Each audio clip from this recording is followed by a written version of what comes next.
ఎస్ఎస్జిడికి సంబంధించిన 5 game running కావచ్చు, ఉమెన్స్కి సంబంధించింది 1.6 1600 మీటర్ రన్నింగ్ కావచ్చు. సో ఎలా ప్రాక్టీస్ చేయాలి ఏంటి అని టోటల్గా ఈ వీడియోలో ఎక్స్ప్లెయిన్ చేస్తాను. జస్ట్ ఈ వీడియో నేను బేసిక్స్ ఫస్ట్ ఆఫ్ ఆల్, అంటే ఇంతకుముందు ఎవరికి అనేది గ్రౌండ్ ప్రాక్టీస్ అనేది ఉండదు, గ్రౌండ్ అలవాటు అనేది ఉండదు.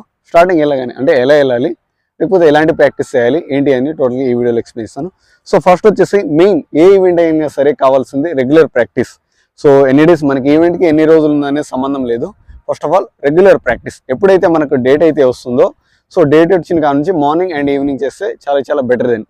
అంటే డేట్ రాకముందు జస్ట్ 1 టైం ప్రాక్టీస్ చేసినా చాలు. ఫస్ట్ ఆఫ్ ఆల్ మనం గ్రౌండ్కి అనేది అలవాటు అవ్వాలి. First of all physically mentally first అలవాటు అయితేనే ఆ తర్వాత కానీ డైరెక్ట్గా హార్డ్ ప్రాక్టీస్ అనేది స్టార్ట్ చేస్తే, మార్నింగ్ అండ్ ఈవినింగ్ స్టార్ట్ చేస్తే మాత్రం కొంచెం ఇబ్బంది అయితే ఉంటుంది.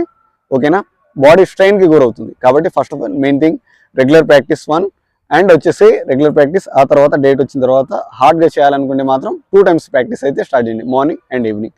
అండ్ మార్నింగ్ వచ్చే ముందు బాడీ డిహైడ్రేట్ కాకుండా వాటర్ తాగండి. అంటే ఏ విధమైన ఫుడ్ అయితే తీసుకోవద్దు, ఘన పదార్థాలు ఏదైతే తీసుకోవద్దు. జస్ట్ 1 లీటర్ వరకు. స్టార్టింగ్లో అది కొంచెం ఇబ్బందిగా ఉంటుంది, కడుపులో తిప్పడం లాంటివి కావచ్చు, లేకపోతే రన్నింగ్ చేసే వాంతింగ్ లాంటివి కావచ్చు. వాటర్ తాగిన తర్వాత మినిమం ½ అన్ అవర్ తర్వాత ప్రాక్టీస్ అనేది స్టార్ట్ చేయాలి. తీసుకోవడం కానీ, లేకపోతే వేరే ఎనర్జీ డ్రింక్ తీసుకోవడం కానీ, అట్లాంటి ఎనర్జీ డ్రింక్స్ కావచ్చు, వేరే కావచ్చు, స్టార్టింగ్ నుంచి బాడీకి అలవాటు చేయొద్దు.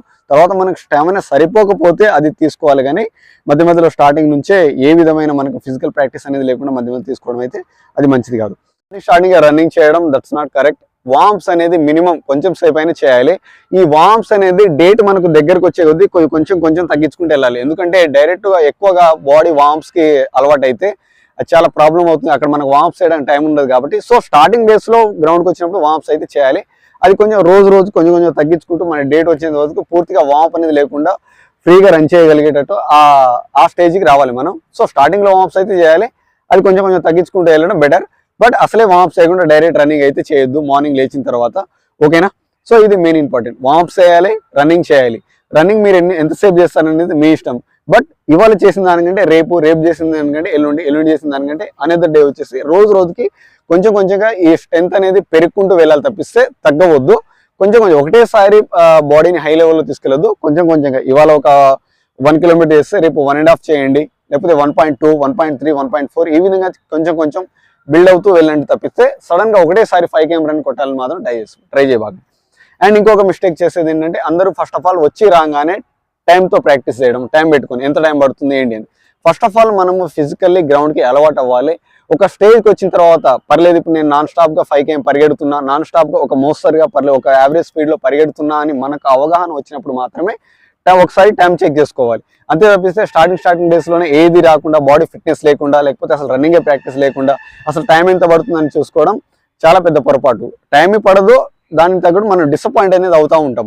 అరే టైం పడట్లేదు కదా, ఎట్లా ఏంటి అనేది డిసప్పాయింట్ అవుతూ ఉంటాం. కాబట్టి ఫస్ట్ ఆఫ్ ఆల్ ప్రాక్టీస్ మీద దృష్టి పెట్టండి. రన్నింగ్ గ్రౌండ్కి రాగానే వార్మ్స్ చేయండి, రన్నింగ్ చేయండి, మళ్ళీ ఆగి మళ్ళీ రన్నింగ్ చేయండి. స్టామినా ఓకే అయిపోయిన తర్వాత బాడీ ఫ్రీ వర్కౌట్ చేయండి. ఆ తర్వాత స్టమక్ వర్కౌట్ అనేది చాలా చాలా ఇంపార్టెంట్. సో స్ట్రెంత్ వర్కౌట్ వచ్చేసి అంటే స్టామినాకి సంబంధించిన వర్కౌట్ వచ్చేసి చాలా చాలా ఇంపార్టెంట్. సో రన్నింగ్ అయిపోయిన తర్వాత వార్మ్స్ చేసాం, రన్నింగ్ చేసాం, ఎక్సర్సైజ్ చేసాం, స్ట్రెంత్ వర్కౌట్స్ ఏమైనా ఉంటే స్ట్రెంత్ వర్కౌట్ కూడా చేసాం. ఎండింగ్లో వచ్చేసి ఖచ్చితంగా బాడీ ఫ్రీ చేసుకున్న తర్వాత అప్ టు 100 నుంచి 150 to 200 వరకు అబ్డామినల్ స్టమక్ వచ్చేసి చేయాలి. ఎందుకంటే రన్ చేసేటప్పుడు అందరికి వచ్చేసి స్టమక్ వచ్చేసి మిడిల్ ఆఫ్ ద పార్ట్ బాడీకి అందరికీ స్టమక్లో ఇట్ సైడ్ పెయిన్ రావడం అని లేకపోతే అన్కంఫర్టబుల్గా ఉంటుంది. అదే కొంచెం ఇక్కడున్న ఎవరైతే పొట్ట భాగంలో ఉన్న ఏదైతే కొవ్వైతే తగ్గుతుందో సో అప్పుడు రన్ చేయడానికి ఫ్రీగా ఉంటుంది. కాబట్టి అబ్డామినల్స్ వచ్చేసి రెగ్యులర్గా చేయాల్సింది. కాకపోతే డిఫరెంట్ అబ్డామినల్స్ ఉంటాయి, అవి వచ్చే వీడియోలో ఎక్స్ప్లెయిన్ చేస్తాను. సో అబ్డామినల్స్ మీకు వచ్చిన అబ్డామినల్స్ మీకు తెలిసినవి మాత్రం డూ సంథింగ్ ఒక 100 to 150 వరకు ఖచ్చితంగా చేయాలి. ఈజీ, అది పెద్ద ప్రాబ్లం అయితే ఏమీ కాదు. ఓకేనా, సో ఫుడ్ విషయానికి వస్తే పర్టికులర్గా ఫుడ్ ఏది తీసుకోవాలి అది అని అంటూ ఉంటారు. ఫుడ్ పర్టికులర్గా ఇదే తీసుకోవాలి అది తీసుకోవాలని లేదు. రోజు ఎలా అయితే తింటున్నారో అదే తినండి. అందరికీ తెలిసిందే బనానాస్, ఎగ్స్, ఇవి ఏదైనా ఫ్రూట్స్.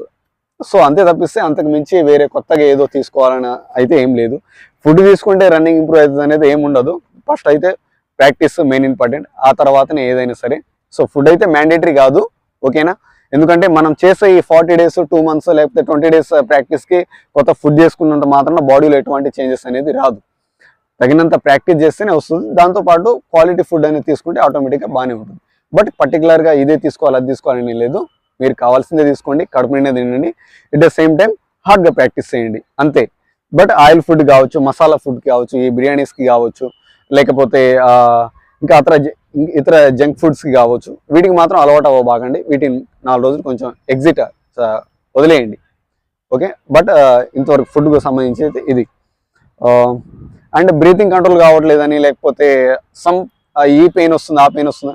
స్టార్టింగ్లో పెయిన్ అయితే ఖచ్చితంగా వస్తుంది బ్రదర్. మన బాడీలో మార్పు రావాలంటే పెయిన్ తోటే వస్తుంది కాబట్టి ఖచ్చితంగా పెయిన్ అయితే వస్తుంది. There is no other option.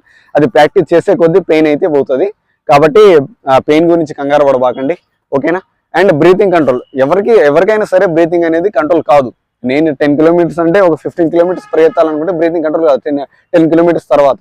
మీకు అలాగే ఒక 1 కిలోమీటర్ మీ స్టామినా 1 కిలోమీటర్ ఉంటే స్టార్టింగ్లో 1.5 లేకపోతే 2 కిలోమీటర్ 3 కిలోమీటర్ ఇలా పరిగెత్తాలనుకుంటే చిన్నగా పెంచుకుంటే ప్రాక్టీస్ చేసే కొద్దీ బాడీలో మార్పులు వస్తాయి. అది అలవాటు, బ్రీతింగ్ కంట్రోల్ అనేది ఆటోమేటిక్గా అలవాటు వస్తుంది. అంతేగాని స్టార్టింగ్లోనే బ్రీతింగ్ కంట్రోల్ కావట్లేదని కంప్లైంట్స్ రావడం ఇట్లాంటివి జరుగుతూ ఉంటాయి. కాబట్టి ఫస్ట్ ప్రాక్టీస్ మీద దృష్టి పెట్టండి అంతే తప్పిస్తే తనంతటదే బాడీ ఆటోమేటిక్గా రోజుకి బ్రీతింగ్ కంట్రోల్ అనేది అవుతుంది ఈజీగా. There is no problem. తక్కువలో తక్కువ ఒక 2 అవర్స్ స్పెండ్ చేయడానికి ట్రై చేయండి. వచ్చిన కానుంచి వార్మప్ స్టార్ట్ అయిన కానుంచి ఎగ్జిట్ అయ్యేంత వరకు హార్ట్ బీట్ ఒక మోస్తరు కొట్టుకుంటూనే ఉండాలి. ఎక్కడ కూడా కూర్చోవడం కానీ, లేకపోతే మొబైల్ పట్టుకొని వీడియోస్ చూసుకుంటూ టైం వేస్ట్ చేయడం కానీ ఇట్లాంటివి చేయడం. గ్రౌండ్కి వచ్చిన కానుంచి వెళ్ళేంత వరకు workouts, warm-ups, exercises, abdominals, strength workouts ఇదని ఏదో ఒకటి బాడీ 2 అవర్స్ రగడుతూనే ఉండాలి. అప్పుడు మాత్రం బ్రీతింగ్ కంట్రోల్ అవుతుంది, బాడీ ఫిట్నెస్కి వస్తుంది. అంతే తప్పిస్తే కాసేపు రన్ చేసి, కాసేపు కూర్చొని, కాసేపు అది చేసి ఇది చేసి అటు తిరిగి చేస్తే మాత్రం ఏది రాదు. సో వచ్చిన కానుంచి వెళ్ళేంత వరకు బాడీ వచ్చేసి హై లెవెల్లో ప్రాక్టీస్ చేస్తూనే ఉండాలి, బాడీ రగడుతూనే ఉండాలి, చెమట పడుతూనే ఉండాలి. అంతేలే కానీ కాసేపు కూర్చొని 5 నిమిషాలు కూర్చొని 5 నిమిషాలు రన్ చేసి అటు ఇటు చూసి చేస్తే మాత్రం ఏది రాదు. సో 2 అవర్స్ ఖచ్చితంగా ఎఫర్ట్ అనేది పెట్టాలి. ఎఫర్ట్ పెడితేనే మనం అనుకున్న దాంట్లో సక్సెస్ అనేది కాగలం. ఏంటంటే స్పీడ్ రన్నింగ్ ఇంప్రూవ్ అవ్వట్లేదని, లేకపోతే ఇన్ టైంలో పడట్లేదని 26 మినిట్స్ అని, 27 మినిట్స్ అని, 20 మనకు కావాల్సింది 24 మినిట్స్. కానీ 25, 26, 27 మినిట్స్ గ్రౌండ్ లెవెల్లో పడ్డా కూడా, మీకు ప్రాక్టీస్ లెవెల్ ఆ టైం పడ్డా కూడా ఫైనల్ రేస్లో వచ్చేసి మీకు ఈజీగా క్వాలిఫై అవుతారు. ఒక 2 మినిట్స్ 3 మినిట్స్ అటు ఇటు క్వాలిఫై అయ్యే వాళ్ళు ఖచ్చితంగా అవుతారు. ఇకపోతే స్పీడ్ రన్నింగ్ ఇంప్రూవ్ కావట్లేదని, నేను మార్నింగ్ అండ్ ఈవినింగ్ ప్రాక్టీస్ చేయమని చెప్పాను. సో మార్నింగ్ ఒక రకంగా చేయాలి, ఈవినింగ్ ఒక రకంగా చేయాలి. ఓకేనా. మార్నింగ్ ఎక్కువ స్ట్రెంత్ వర్కౌట్ కావచ్చు, ఫాస్ట్ రన్నింగ్. ఫర్ ఎగ్జాంపుల్ మనము ఒక 10 రౌండ్లు రన్ చేసేంత కెపాసిటీ ఉంటే 5 రౌండ్స్ చేయండి, ఫాస్ట్గా చేయండి. మళ్ళీ కాసేపు 5 మినిట్స్ రెస్ట్ ఇవ్వండి, మళ్ళీ 5 రౌండ్స్ ఫాస్ట్గా చేయండి. మీరు 10 రౌండ్స్ ఎలా అయితే చేస్తారో దానికంటే బెటర్ స్పీడ్లో చేయండి. సో ప్రతి రౌండ్ కూడా టైం పెట్టుకొని రన్ చేయండి. మీరు ప్రతి లెంత్ని వచ్చేసి టైం పెట్టుకుని, ఇవాళ ఎంత టైంలో రన్ చేశాను, రేపు ఎంత టైంలో రన్ చేశాను. టైం మెయింటెనెన్స్ అనేది చాలా ఇంపార్టెంట్. సో దానికి మొబైల్ చేతిలో పెట్టుకోబాకండి, మొబైల్ చేతిలో పట్టుకొని రన్ చేయబాకండి, వాచ్ మెయింటైన్ చేయండి. ఓకే. అన్కంఫర్టబుల్గా ఉంటుంది చేతిలో పట్టుకొని రన్ చేస్తే. కొంతమంది అసలు మొబైల్ వదిలిపెట్టి ఏ పని చేయరు. బట్ కొంచెం ఫ్రీగా, బాడీ ఫ్రీగా ఉండాలి. ఓకేనా. సో షార్ట్స్ వేసుకొని ప్రాక్టీస్ చేయాలి. ఇంకొకటి మార్నింగ్ ఈవినింగ్ చేయమనగా మార్నింగ్ ఈ విధంగా చేయండి. ఈవినింగ్ వచ్చేసి లాంగ్ రన్నింగ్ చేయండి. ఒక 20 minutes run, 30 minutes run, 40 minutes run, లెంత్తో సంబంధం లేకుండా 40 మినిట్స్ నాన్ స్టాప్గా ఒకటే స్పీడ్లో స్లోగా చేసినా పర్లేదు. కానీ ఇలా చేస్తే ఏమవుతుంది, ఎక్కువసేపు రన్ చేయడానికి ట్రై చేయండి. టైంని ఎక్కువసేపు రన్ చేయడానికి ట్రై చేయండి. 40 మినిట్స్ కావచ్చు, 50 మినిట్స్ కావచ్చు. లెంత్తో 5 km, 3 km, 4 km అనేది ఇంపార్టెంట్ కాదు. ఎక్కువ టైంతో పెట్టుకొని రన్ చేయండి. దీనివల్ల ఏంటంటే బ్రీతింగ్ కెపాసిటీ ఎక్కువ అవుతుంది, బాడీ ఫిట్నెస్ లెవెల్ పెరుగుతుంది. ఓకేనా. సో ఎలాంటి పరిస్థితుల్లో మనకి ఈవెంట్ కండక్ట్ చేసినా కూడా కాసేపు ఒక 1 మినిట్ 30 సెకండ్స్ ఆగినా కూడా మళ్ళీ రన్ చేసేంత కెపాసిటీ వస్తుంది. కాబట్టి so morning time speed run చేయండి, తక్కువ రన్ చేసినా కూడా స్పీడ్ రన్ చేయండి, ఆగి చేయండి, నో ప్రాబ్లం. బట్ ఈవినింగ్ టైంలో మాత్రం నాన్ స్టాప్ ఆగకుండా ఒకటే లెవెల్లో చిన్నగా రన్ చేసినా కూడా ఎక్కువసేపు రన్ చేయడానికి ట్రై చేయండి. సో ఈ విధమైన మెయింటెనెన్స్ చేస్తూ ఉంటే సెట్ అవుతుంది మనకు ఖచ్చితంగా. ఓకేనా. సో ఫర్దర్ ఇంకా ఏమైనా డౌట్స్ ఉంటే మాత్రం అప్కమింగ్ వీడియోస్లో తప్పకుండా ఎక్స్ప్లెయిన్ చేస్తాను. సో ఇదే వీడియో, మళ్ళీ నెక్స్ట్ వీడియోతో మళ్ళీ మనకు అందరూ బై బై, టేక్ కేర్, జై హింద్.